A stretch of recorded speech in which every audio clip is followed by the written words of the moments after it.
دا په هندوستان کې کتاسي او لیدلی دا شراب وستا د موږ عبادت.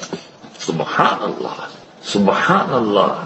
اے د الله د نعمت شکر الله دې توفیق راکړي چې ادا محترمو کې په کمپیوټر یې وګورئ درما او درتا استاد په قلم درما او درتا استاد دی خلا کې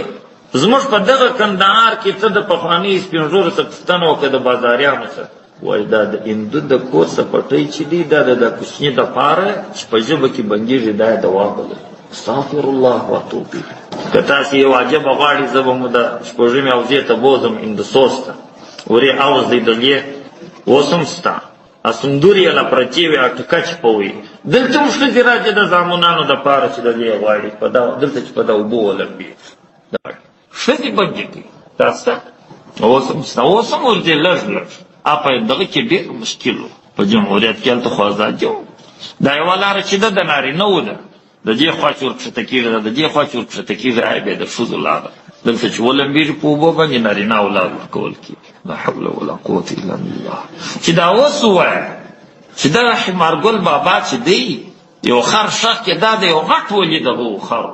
او هغه ولي دا توصیه وکړله چې هر چا که د دې زیارت وکړي هغه ته نارینه اولاد ورکول کېږي او ټول حاجتونه یې پوره کېږي دنیا به باندې وروانې. ما چې دغه ووایه نن یې څور بدل کړه حمارګل د ډانګ بابا کیسه دغه کړې ده بجلیګر یو چا ډانګ ښخ کړي ولډانګ بابا دی ډانګ بابا ته دنیا روانو زیارت کوي څو وخت چې سباره ولډانګ بابا او زه ډېر په عذاب شولم دلته یو وخت